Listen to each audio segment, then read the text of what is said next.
Jack could not adjust to civilian life. Who would have thought that, after surviving the conflicts abroad, he would end up as a mere bodyguard for the wealthy? His shrapnel wound had dealt him a cruel hand. A brave officer, he bore a scar resembling a burgundy rose with blue veins. He was deeply embarrassed by this mark and hesitated to be intimate with any woman. Besides, he loved only one woman, and she was married and devoted to her husband. Jack finished his shift, hung his uniform in the locker, and reported to his father that he had completed his duties. His father, a retired police officer, now headed the security service for a childhood friend, and Jack escorted his daughter, with whom he played a lot of times together in their childhood. Yet there weren't many outings. Sometimes they visited her father's company, her beauty salon, a friend's party, a fashion exhibition, or her father's house. Brenda spent most of her time alone in her vast home. She loved gardening, spent hours in the pool, and diligently read books in the gazebo or by the fireplace in winter. Jack couldn't understand such family dynamics. What kind of couple lived separately most of the time? But no one asked for his opinion, so he dutifully performed his duties and remained loyal to his employer. Darren Stroman, Brenda's father, was a legendary figure in the city. He was an intelligent but extremely stern man. His only joy was his beloved daughter Brenda, who was the spitting image of the woman who had died during childbirth and meant everything to Mr. Stroman. Mr. Stroman was inconsolable, but a week later they placed a tiny, sniffling bundle in his arms. The baby opened her eyes and looked at him intently. Mr. Stroman's heart did a somersault. He looked up to the sky and said, "Beloved, I will do everything to ensure our daughter grows up healthy and happy. I will dedicate my life to this little one who lost her mother so early. I will be both a father and mother to her." And he kept his word. Father and daughter were extraordinarily close. Only in her company did his heart soften. He never remarried, choosing women only for brief periods. After his wife's death, he threw himself into the business. A chemist by training, he spent all day at the laboratory. Later, he led his team. Using his knowledge and investment, he found a small chemical company, which soon became a giant in the market. Sometimes Darren Stroman himself thought that the rapid growth of income, the smiles of fortune, all this was given to him from above as compensation for enduring the greatest loss in his life stoically. Heaven now paid him a kind of compensation for moral damages. Business was booming. Over several decades, when his small firm had grown into a solid holding company, Darren Stroman had hardened. He became arrogant, kept everyone at a distance, stopped trusting people indiscriminately. His position demanded it. He literally covered himself with this iron-clad armour, shutting himself off from the world. He lived only for Brenda and his company. So everything seemed to be going smoothly for Mr. Stroman until misfortune knocked on his door again, dark and inevitable. Brenda fell seriously ill. By that time, she had been happily married to Colin for 8 years. She had fallen in love with him at first sight, the moment her bodyguards turned away slightly. Why were there bodyguards everywhere? The reason was basic. During those tumultuous 90s, Darren Stroman refused to give in to the demands of a criminal gang. He was firmly convinced that he should not share his profits with anyone except state. Such defiance did not sit well with the gangsters, and they crudely attacked the car in which Mr. Stroman and his daughter were travelling to an entertainment centre. At that time, he did not have a reliable security service. Only a driver accompanied them. The result was a scare for the girl, several bullet holes in the upholstery, and a ruined mood. Mr. Stroman was not easily intimidated. He arranged a meeting with the right people and somehow reached an agreement. Since then, Brenda always left the house accompanied by her bodyguard. That's how her childhood and youth passed. That's why everyone avoided her at the university, except for Colin. He bravely sat next to her at a seminar. And then, unheard of, he suggested they skip class, leaving through the back staircase. What an exhilarating adventure it was! They managed to eat their fill of ice cream, go to the movies, and return in time for the last class. Brenda had never experienced such an exciting day. She became instantly and irrevocably attached to Colin. They became marvellously skilled at confusing the guard, and thanks to this, they watched all the movies at the nearest cinema, skipped classes to go to the city beach, and explored all the cafes and pastry shops in the area. They both passed their exams with much lower grades than usual, skipping too many classes. So it wasn't surprising that, looking at all this, Mr. Stroman sat his now new and incomprehensible daughter in a chair and asked, "Is there something I don't know, Brenda? You've changed so much. Your eyes are shining, you're smiling. I get the feeling you're not even listening to me now. You're lost in the clouds somewhere." Brenda jumped up from her chair, wrapped her arms around her father's neck and declared, "You know, Daddy, I'm in love. I know for sure that he is the one destined for me by fate." Mr. Stroman tried to cool her enthusiasm slightly. "Are you planning to introduce us? And when did you even find the time to meet the man of your life? You're always at your classes. Or am I mistaken?" Brenda joyfully twirled around the room. "Colin and I sit together in all the lectures and seminars. We go to the cafeteria during breaks. We've been inseparable for months now. Thankfully, we're in the same group. Only our foreign language classes are different. Daddy, when can I invite Colin over for dinner? Or maybe even for lunch on a weekend? You'll instruct the chefs to do their best, won't you?" Brenda's voice rang with such happiness that Darren immediately understood. His girl was truly in love, heart and soul. All that remained was to meet the object of her affection and have his security service thoroughly investigate the young man. What did he want from his daughter? What were his intentions? His people knew how to scrutinize an individual meticulously. Colin's background revealed no dark spots. He came from a simple middle-class family and was an only child who received all his parents' love. His record was straightforward: kindergarten, school, university. No blemishes. Mr. Stroman considered the situation from all angles. The young man seemed decent, and Brenda was head over heels in love with him. Let them submit their application to the registry office, since Colin kept hinting at marriage to his beloved. Even Colin's visit to their home did not change Mr. Stroman's opinion. He was cultured, polite, attentive to his girlfriend and the elder generation. The wedding was set for the upcoming summer. As a wedding gift, the man gave the young couple a beautiful house with a plot of land. However, the father's views on security matters remained unchanged. A reliable bodyguard was assigned to Colin to keep a close eye on the new son-in-law. Brenda also continued to go nowhere without her escort. The married life of the loving couple flowed smoothly. A couple of years passed carefree and joyful. Now Colin was not shy about spending his wife's money, as he had been at the beginning of their relationship. He grew accustomed to expensive clothes, foreign resorts, servants in the house, and the prestigious car Brenda had given him for his birthday. Mr. Stroman viewed his son-in-law's innocent pleasures indulgently. After graduating, Colin and Brenda started working in the legal department of the family company. They mutually decided not to think about children for now. Their plans included seeing more of the world and advancing in their careers. Lately, Colin increasingly prioritised the latter.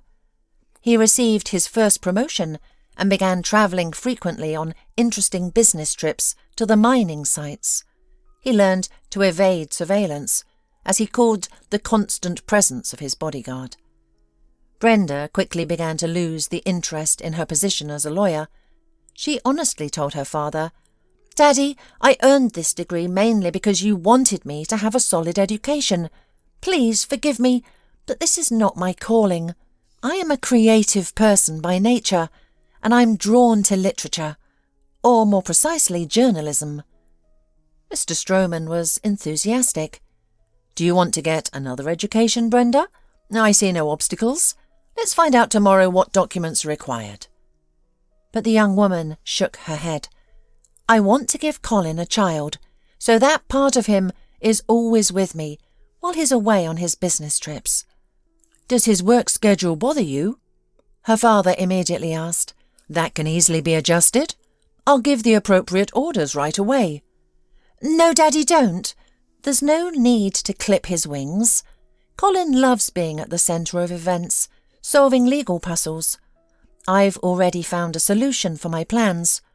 With your permission, I'd like to leave the legal department and start writing, working from home remotely. Is that possible?" "For my daughter, anything is possible in the company, despite my strictness with employees. Proceed with your plans." After this conversation, Brenda happily settled at home, dividing her time between her luxurious garden flowers and writing articles. Colin, now less frequently present in these walls, usually found his wife in a state of euphoria, able to rejoice in small victories, even if it was just a charming bush with tiny blue roses. They began to drift apart almost imperceptibly. Conversations over dinner became scarce, and they no longer rushed to the bedroom. Even the once endlessly lovesick Brenda was not bothered by this fact. After a quick dinner, she would return to her computer, while Colin would bury himself in his phone or lazily watch football on TV. Their rare attempts to conceive a child continued to fail. A year passed, and then another. Brenda began to wonder. She had been together with Colin for 6 years, but they now resembled close friends more than the passionate lovers they once were. Only during their trips, perhaps on tropical islands, did their former feelings reignite, fueled by the romantic atmosphere. After returning from one such trip, Brenda decided to address the issue head-on. "Darling, don't you think we should both get checked out? We've been together for so many years, but I still haven't been able to have a child. After our return, will you go on another business trip, or can you visit the medical centre with me?" Colin froze. He knew for certain that there was nothing wrong with him. Far away in a distant state, he had started a second family, where a rosy-cheeked toddler, his son, was growing up. Colin had mastered the art of evading his security detail. During one of his business trips, a couple of years ago, he met another woman. Unlike Brenda, more down-to-earth. Colin was not ready to lose the opportunities that came with being married to a very wealthy woman. Fortunately, his father-in-law and wife never monitored his expenses. The income of a successful lawyer in a large company was more than enough to support that woman and their child. Colin was content with his arrangement. He was not frightened by his double life, nor was he burdened by guilt. Many men did the same. Why should he be any different? Of course, Colin did not reveal any of this to Brenda. Instead, he assured her, "Schedule us for any time convenient for you. I'll try my best. Just keep in mind that I have already had 2 business trips planned for the next month. We need to coordinate the doctor's appointment with my work schedule." The examination at the clinic was a shock for Brenda and Mr. Stroman. The doctors unanimously agreed that the young woman showed all the signs of rapidly progressing renal failure. Her electrolyte and nitrogen metabolism were disrupted. They were astonished that Brenda felt no symptoms. She honestly tried to recall anything that might indicate illness, but all she could remember were 3 days on a tropical island when she felt chilled despite the heat. She had a fever and felt unwell. The medical facility suggested that she might have contracted a hemorrhagic fever and not realised it. The virus had taken hold in her body, causing damage to her blood vessels and gaining strength and momentum. Brenda was admitted to the clinic, to the intensive care unit. Mr. Stroman assured the doctors that he was willing to spare no expense. As for Colin, he did not go on his business trips, leaving his wife to doctor's care. And there was constant bustle and activity around Brenda, and the course of treatment seemed to take effect. The doctors were confident that they had diagnosed the condition in time and had fully suppressed the infection. Brenda was discharged from the clinic, seemingly healthy, according to all the tests, but somehow different, barely resembling her former self. However, the evil fate was relentless, but Brenda did not know it yet. Jack knew nothing of these misfortunes related to Brenda's illness. After retiring from military service, he first had to recover from his injury, then struggled to find work, and finally ended up as Brenda's bodyguard. To his shock, he found a sickly, withdrawn creature instead of the woman he had loved since childhood. Her husband, Colin, was always away on business trips. Her father often visited, but did not stay overnight, and Brenda was left alone in the large house with the maid and cook. Jack suffered, unable to bear seeing Brenda waste away, battling constant nausea and pain. He was aware that now she did not remember their brief shared childhood. It was the time when her father was not yet so wealthy. His father was just graduating from police college, and their families were just good neighbours. Little Jack would look at the girl with huge blue eyes, and even then he knew that he always had to protect her from all the evils of life, to be her knight. When Jack's father finished police college, his first assignment was to a town near their city, so the bond between the two friends, his and Brenda's fathers, continued. For young Jack, there was no greater joy than waiting for Brenda's visit. After enjoying his mother's pies and taking a plate of new sweets and apples, the pair of friends would go to Jack's room to play. Those were the most magical moments. Brenda, already an excellent reader, would flip through books of fairy tales, and they would munch on apples and chocolate treats together. Even then, Mr. Stroman was starting to earn good money. When visiting them, he would bring bags full of rare delicacies. Perhaps no magical era can last forever. Jack's father, along with the rank of senior lieutenant, received a new assignment to a promising position in distant lands. The two close families were forced to part ways for many years. Jack was devastated by such injustice. His first love remained in their homeland, while he was leaving for the unknown. Although later there were occasional mutual winter or summer vacations, brief visits to Mr. Stroman's house, when Brenda's father would instruct the bodyguards to accompany the two teenagers to the circus, cinema or park. But Brenda at that time was always engrossed in books. She would grab Jack's hand, shake him, rush somewhere, or stand silently in front of another printed edition. She constantly puzzled Jack with her unpredictable behaviour. She was a hopeless dreamer. Sometimes she would completely forget that she was not alone in the park, and Jack loved this awkward girl, with thin shoulders and the same impossible blue eyes as in childhood. She had no idea about his feelings then, and she did not know about them now. Why bother her soul when she was already married and so seriously ill? Jack never even hoped that fate would bring them together as a couple. He served her loyally and silently, considering it his destiny. On that day, it happened that almost all the servants in the house had errands outside its walls. Brenda was trying to write something in the gazebo on her computer, but she felt nauseous again, and the pain was almost unbearable, even after taking her medication. She already knew that the infection had not been eliminated. It had only slowed down, gripping her with a deadly hold. It was relentlessly leading her to renal failure, for some reason not affecting her other organs. It was as if the infection had chosen a single target, slowly but meticulously attacking Brenda. Mr. Stroman mobilised all his connections, promising any reward to anyone who could help rid her of this affliction. And one promising solution was found: to find a donor who would share one of their kidneys with Brenda. But even here, there was a catch.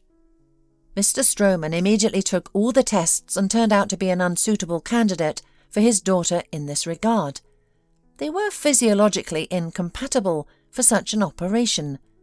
Mr. Stroman tripled the reward to astronomical heights. Colleagues of the patron, strangers from the medical records, all his bodyguards, even a business partner who had lost his son and wanted to help, took the tests. All were unsuitable. Reluctantly, Colin also underwent the examination. To his relief, he was not a suitable donor, but he managed to display his devotion and love. Mr. Stroman was pleased with his enthusiasm, and Brenda was so tired of all these experiments that she almost gave in to the inevitable. She knew her days were numbered. She shared this with the seemingly deeply grieving Colin, who, after hearing this news, did not go on business trips for a month. He stayed home with her, but this brought no relief. When he finally left, Brenda crossed herself.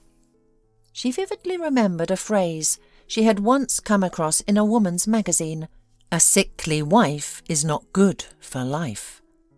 She clung so tightly to these words, drumming them into her head, that in Colin's presence she turned into a stoic tin soldier. She secretly took handfuls of pills when he wasn't looking, and engaged in a flurry of activity around the house. Jack observed all her efforts during his shifts and was deeply troubled, constantly thinking, "I could never forget her all these years. And she loves her husband so much that she would never even look in my direction. Well, I don't need any other woman anyway. I will be with her to the end, even as her bodyguard."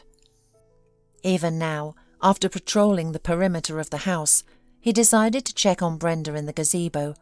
She was pale, holding her hand to her mouth, and he immediately understood that she was feeling nauseous. She gestured for him to leave, embarrassed, not wanting him to see her in such a pitiful state. But he did not leave. Even later, he could not explain what came over him.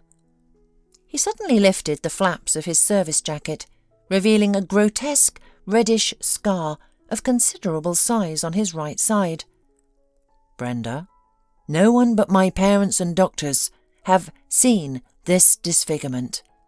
Now I have shown you what embarrasses me the most in life. I trust you because I believe that friendship has no expiration date. We have known each other since childhood, even if you don't remember it.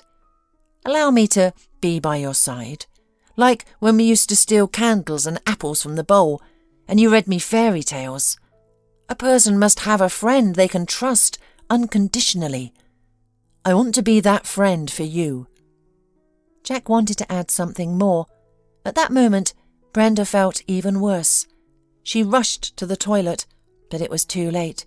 She had to resort to the bushes nearby. She nodded to Jack to leave as she ran, but he did not think to do so. A couple of minutes later, he stood calmly beside her with a clean bowl and a jug of water. Brenda felt very ill, but she suddenly remembered Colin, who during her bouts of vomiting would demonstratively close the bathroom door to block out any sounds. Meanwhile, Jack poured water from the jug onto the towel and wiped Brenda's face before offering his hand to lead her back to the gazebo. Seating her on the sofa, he looked into her eyes. "We didn't finish our conversation, Brenda. Think about my offer. I will be anything for you. An assistant, a confidant, a companion, your shadow. It's not right that you spend so much time alone." Brenda had no strength to respond or think about anything. The seizure had taken all her energy. When her father visited that evening, Brenda agreed to another hospitalization. Jack insisted on guarding her room. Who knows what might happen? It was better not to have strangers bothering her. Mr. Stroman surprisingly agreed. Now Jack could be by his beloved's side all day. He protested when someone else from the security team replaced him late in the evening. Gradually, Jack grew a bit bolder. He started visiting Brenda in her room, and they talked a lot. He even began to feel that she was a little better, that he was distracting her from the constant pain. Mr. Stroman usually appeared in the evening. He sat with his daughter for a long time, not knowing what else to do. The situation with the donor was not improving. Everyone who tried to profit from someone else's misfortune or help was still not a match. As for Colin, he spent all his time on his endless business trips. Surprisingly, his presence, for some reason, now only irritated Brenda. There was something ostentatious about his care. It seemed like he was putting on a mask and enduring his sick wife, who was no longer of any use to him. Though Mr. Stroman had arranged a hospital room for his daughter, that was far from resembling a typical ward. The setting was luxurious, with functional furniture chosen for comfort. Besides the double bed, there were several soft sofas and armchairs, a spacious bathroom with a tropical shower, a jacuzzi, and rows of elite cosmetics. A television occupied almost an entire wall. There was a workspace if Brenda wanted to write something. The refrigerator was stocked with the freshest products. Vases with live flowers, replaced daily with new bouquets, were everywhere. Mr. Stroman stroked Brenda's hand, where an IV needle was inserted, and thought painfully, this horrible feeling of helplessness when you can give your loved one almost anything, but it still won't save them. What else could he do? Watch as the most precious thing in the world slips away? Leaves him, as his beloved wife once did. One more second, and he would burst into tears, wail aloud. He couldn't let Brenda see him like that. He kept telling her that she would recover, that soon someone would give her life for many more years. But after every visit to a sick Brenda, Mr. Stroman felt like a deeply old man, someone to whom everything was utterly indifferent. After his leaving, Brenda said to Jack, "Dad has completely given up. I can't bear to see it. He can't accept what's happening. He's afraid for me, doesn't want to face reality." Peeling an orange for Brenda, Jack turned to her. "I don't like to be hypocritical or lie, Brenda. Your situation is truly terrible. Now, I'll tell you something. Promise you won't be angry with me for my boldness. I had a dream. You, me, and a little girl. The dream was fantastically vivid. We were all riding a carousel in an amusement park. Then, for some reason, we were eating hot dogs in a cafe, joking and laughing. That girl was your exact copy. I'm not a psychic, not a fortune teller, but it was after this dream that I understood a miracle will happen. Ours, together. You will recover. We will be together. We will have a daughter, just as beautiful as you." Brenda smiled weakly for the first time in many days. "And what about the small detail named Colin? Shall we send him to the scrapyard?" Jack couldn't believe his ears. Brenda was joking so boldly about her husband. It was impossible. A loving man can be weak and unrestrained. So Jack took Brenda's words as some form of encouragement. In 2 quick steps, he was by the sofa where the young woman sat and pressed his lips to hers. Brenda did not chase him away, but merely noted, "Your lips smell like oranges. Were you peeling the tropical fruit or eating it?" Jack exhaled, afraid that Brenda would be furious at his actions, and explained, "I tried one slice to make sure the orange wasn't too sour for you. I have to protect you from everything." Outside, dusk was falling. Brenda suddenly grew sad. "You'll have to leave for your shift soon. I'll be alone again. Tomorrow Colin is coming. He promised to visit. It's so strange. I don't want to see him at all. He belongs to my past life, and you are here with me in this horrible real one. The world changes, sometimes unexpectedly." Jack looked at Brenda with hope. "I can call my colleague right now, make something up and stay. I'll be the guard at your door." Brenda smiled weakly again. "All right, but only on one condition. I have nothing left to lose. Will you come to me tonight and warm me?" Jack thought he must be dreaming. To be with her? With Brenda? It couldn't be true. Aloud he said, "I'd follow you into fire or water, Brenda." Jack wondered about the reason behind Brenda's proposal. There was something desperate about it, driven by an unnatural desire, something entirely different, and he wanted to know what it was. Jack's partner agreed to cover his shift without complaint, even glad he didn't have to travel across the city. Jack could have gone to Brenda's ward immediately, but he delayed the moment. He took a long shower, then he shaved meticulously, returned to his chair outside Brenda's door, but still hesitated to enter. He might have stayed there for a long time, but then Brenda peeked out the door and asked calmly, "Have you changed your mind? I'll understand if you have. I'm not much of an object of male attention right now. Just tell me straight, I won't be offended." And Jack stepped forward, entering the warm orange-scented room. Behind him, he left his post at the door, and years of thoughts about Brenda. He could never have dreamed he would be so close to her. He still couldn't believe the reality of what was happening. Then came their night, memorable to both for its endless tenderness and warmth. Jack was with the woman who meant more to him than life itself. Brenda experienced how a man who would do anything for her could love. Early in the morning they finally fell asleep. Their secret was saved only by Jack's incredibly keen hearing and his ability to leap into action in seconds under extreme conditions. "Brenda dear, it's me, your husband. Why did you lock yourself in? I came straight from the airport to see you," they heard behind the door. Jack gently roused his beloved and nodded toward the door, where Colin continued to knock.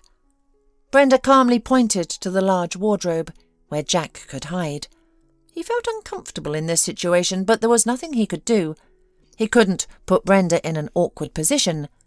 Meanwhile, Brenda slowly got up and, tiptoeing to the door, opened it. "Colin, I'm sorry. I feel so terrible. I don't think I have much time left. I could barely get up to open the door for you. I closed it so no one would bother me. And I didn't expect you so early. I haven't even freshened up." Colin kissed her cheek dryly and frowned. "Go lie down. You should get some more sleep. You don't look well. I'll sit quietly in the chair and go through some papers." Brenda obeyed, lying back down on the bed and pulling the blanket up to her chin. The room fell silent, interrupted only by the occasional rustle of papers that Colin was handling. Half an hour passed like this. Jack, in the wardrobe, tried to stay almost motionless and keeping his cell phone in his hands. Then suddenly, Colin rose from his seat with a smirk and approached Brenda's bed, leaning over the sleeping woman. Jack couldn't explain why he pressed the record button on his phone screen. He had a feeling that something significant, important for his beloved, was about to happen. Meanwhile, Colin, clearly and intelligibly, whispered in a rustling whisper, "You're asleep again. How tired I am of you, my dear. I could even say you disgust me. I've been hiding behind your father's back, cloaking myself in his prosperity. I specifically pursued you in university, knowing your father was a wealthy man. Now I can shed these shackles. I've been offered a job in a town where my real, genuine family lives. There my beloved son is growing up, and my true love awaits me. You won't live much longer anyway, and I'm tired of keeping up appearances, pretending to fit in to high society, seeking your father's approval. Your heart will stop beating soon. How I've longed for this! How I've dreamed of being rid of you!" Colin didn't get to say anything more. He sprawled on the floor from a powerful blow. People were already rushing down the corridor toward the noise. Something crunched, something shattered in the room. Besides the unconscious Colin's head lay 2 pearly white teeth and a pool of blood spread out. He was unconscious, but a sinister smile remained frozen on his face. Brenda jumped out of bed and embraced Jack. "I heard everything, my dear. It turns out this scoundrel never loved me, but now I won't feel so bitter about leaving. I've met you. However many days we have left together, they will be my happiness." Jack himself called Mr. Stroman, dryly reporting, "There's been an incident at the hospital. It would be better if you came in person. Don't worry, Brenda is fine, but the situation requires your presence." The father appeared at the hospital half an hour later. He quickly assessed the situation, listened to the recordings from Jack's phone, and embraced Brenda, who was clinging to Jack. "This scuffle in the clinic will not be made public. Thank you, Jack, for being with her in this difficult hour."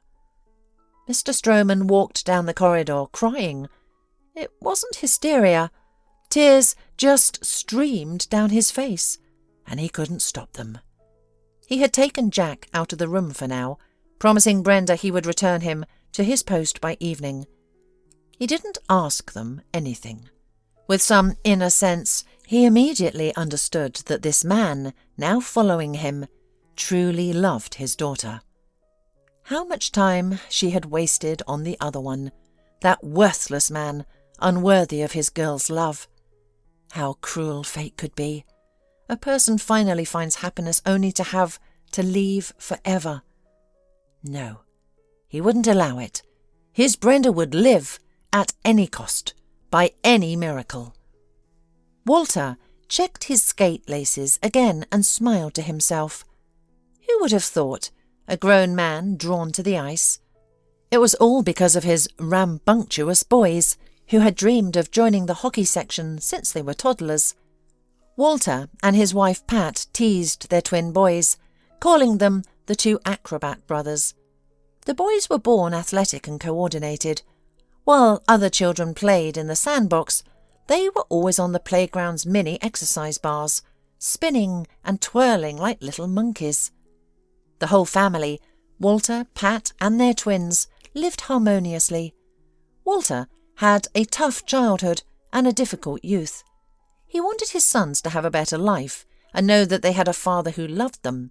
His mother, a beautiful woman with a boundless need of love, had a constant open door for men.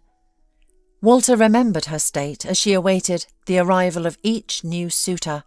She would order him out of the house.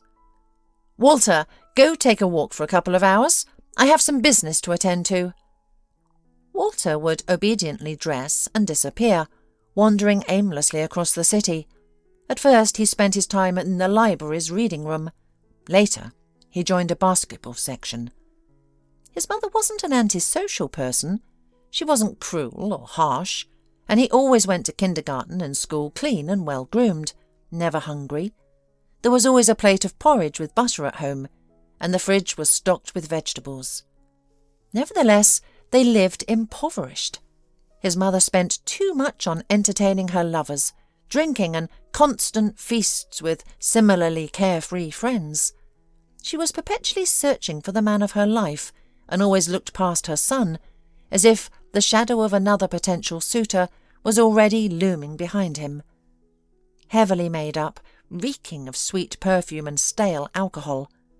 Cheerful, promiscuous, always ready for a good time, as the neighbours in the apartment building whispered about her. She was like a bright star that flashed through his life. She left when he was only 19. She didn't like it when little Walter asked about his father. He only started doing this when he was older, in high school. She would say, "We don't need anything from your father. I never took a penny from him, and I won't start now. I wouldn't have even had you if the doctor at the women's clinic hadn't scared me. You'll have a real father some day. I'll give you a little brother or sister, but only if I'm legally married." Official marriage was her fixation. But who would marry a woman like her? Why bother? There were no barriers. Men could come and go as they pleased, taking advantage of her generosity. His mother's cancer was detected too late. She underwent a few surgeries, but it didn't help. The metastasis continued to spread through her body. All her suitors vanished instantly. Walter took on all the burdens and cared for his mother. He learned to give injections, change dressings, and sense when pain relief was needed.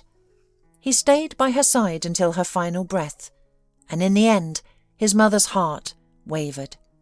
She asked for a piece of paper and a pen. "I want to tell you who your father is. He's a big shot in our country now. I saw his photo in some business journal in the hospital. Write this down. Son, his name is Darren Stroman. Do with this information what you will. Throw away the paper or use it. He's got more money than he knows what to do with. Maybe he won't mind helping you." In response to her confession, Walter only muttered, "I've never gone grovelling to anyone, and I won't start now. I'll succeed on my own." After graduating, Walter found a place in a brigade of workers responsible for the road markings. The men in the brigade were all good people. They welcomed the newcomer like family. Walter quickly mastered the art of taming roads and creating proper road markings. He also tried related jobs, such as installing road signs and repairing traffic lights. His salary was not astronomical, but it was enough to live on. At first he was exhausted from the sheer number of impressions. In the evenings he would buy pizza, satisfy his appetite, and fall asleep to the hum of the television. And so Walter's life might have continued in this vein, but fate decided to intervene. The brigade supervisor's daughter stopped by after classes to drop off the glasses her father had forgotten at home. Walter and Pat only needed to glance at each other once, and that was it. He followed her to the bus stop like a donkey after a carrot to see her off. She immediately wrote her phone number on a scrap of paper for him. Two halves of a whole sometimes meet like that, by chance, on an ordinary day, without even dreaming of such happiness. Sometimes Walter thought that Pat was given to him to make up for everything he had lacked before. She was so kind, warm and loving that she immediately became his whole world. They dated for only a couple of months before submitting their marriage application. Pat transformed his apartment, left in disarray after his mother's escapades, into a cosy home. A minor cosmetic renovation with new wallpaper, cheerful curtains, blankets on the chairs, bedspreads, and tablecloths made all the difference. They both found joy in simple pleasures and delighted in small victories. And when they found out they were expecting, their happiness doubled. They were having twins. Walter and Pat couldn't believe their luck. 2 sons, their beloved little babies. The boys grew up healthy and lively, sometimes mischievous, but that's what kids do. Their desire to play hockey was fully supported. The coach even said they were perfect candidates for the section. Time passed, and life in their loving family flowed smoothly. That day started with an inner restlessness, a sense of anxiety. Walter dropped his sons off at their sports complex and decided to skate a bit at the nearby rink to shake off the negativity. He had always enjoyed sports but never made it his profession. Basketball coaches and fellow swimmers admired his physique, but he saw sports as a way to relax and cope with stress. But today, his training session didn't bring the usual relief. Walter decided to wait for his boys in the fitness bar. He ordered a tea and sat in front of a large plasma screen, displaying ads. His thoughts were scattered. Christmas is coming. I need to get the money from our stash for gifts. Pat has been eyeing those pearl earrings. The boys could use new hockey sticks. I should make their wishes come true. We'll celebrate at home, of course. His thoughts were interrupted by a news anchor announcing that a prominent local man, Darren Stroman, had a message for the viewers. A man who seemed vaguely familiar appeared on the screen. He started speaking. Dear viewers, I am addressing you in a moment of complete despair. My only daughter needs a kidney donor. We haven't been able to find a compatible match, but I haven't lost hope. The reward will be substantial. But for more details, please visit my company's website. The broadcast returned to pre-New Year's ads with skating snowflakes. The world continued preparing for winter wonders, indifferent to the desperate father's plea. Walter checked his feelings. No, he felt no malice towards his biological father or his half-sister. He didn't seek revenge or wish them harm. He returned home thoughtful, which didn't escape Pat's notice. "What's wrong, dear? You're not yourself," she asked. Walter frowned. "Remember I once told you who my father is? He's in big trouble, so big that it's on TV. It's serious and most likely hopeless." Pat knew her husband well. She loved him more than life itself and understood him implicitly. She asked the right question. "How can we help him?" Walter explained the situation with his half-sister needing a kidney donor. Pat didn't protest or show any distress. Instead, she asked, "Do you think you might be a match? Have you considered that living with one kidney will have certain restrictions? You'd have to give up alcohol, active sports, and your favourite fast food." Walter remained silent, not reacting to her words. "You're going to try anyway, aren't you?" Pat asked softly. "Yes, it's decided. I'm sorry, but I can't do otherwise." Walter spent the entire next day at the clinic. A couple of days later it became clear that he was an ideal match for Brenda. He didn't hesitate for a moment. As he left the hospital, he said only one thing. "Tell Mr. Stroman that I refuse the reward for the operation. I will only agree to his covering the costs of the procedure and my subsequent rehabilitation. This is my condition. Otherwise, there will be no deal." Mr. Stroman sat in the gazebo. The past 2 months had been extremely challenging emotionally. Just as he had lost all hope, the clinic called. They informed him that a suitable donor had been found. The transplant would take place in 3 days. Mr. Stroman understood that his daughter would not be perfectly healthy. Moreover, the doctors warned him that they could only guarantee her 10 to 15 years after the transplant. And besides, it might not be fully accepted, and there could be complications. From this disjointed monologue by the attending physician, Mr. Stroman grasped the main point. Brenda would live. This could last more than 10 years. During this time, medicine would undoubtedly advance. A new solution to extend his daughter's life further would be found. At this moment, the head of his security service appeared before him with a report. "You asked me to find out if the donor and Ms. White are namesakes or relatives, and I have some very interesting news for you. Yes, Walter is the son of Ms. White, whom you knew when you were young. In fact, I took a DNA test, and there's a 99% chance he's your son. His perfect match with Brenda is not a coincidence." After a long silence, Mr. Stroman asked only one thing. "Have you compiled a full dossier on my son? Is everything indicated in detail here?" "Undoubtedly," reported the man. He was already prepared and about to leave, his report complete, but Mr. Stroman stopped him with a gesture and added, "By the way, tell Jack that he can continue his relationship with Brenda. Enough of these secrets.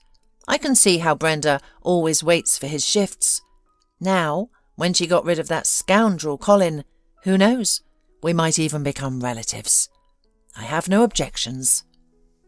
2 weeks later, Mr. Stroman stood by the window on the second floor of his house, watching as Walter and his wife walked down the path. The conversation between father and son had not been easy. Walter flatly refused to accept any gifts, rewards, or presents from him.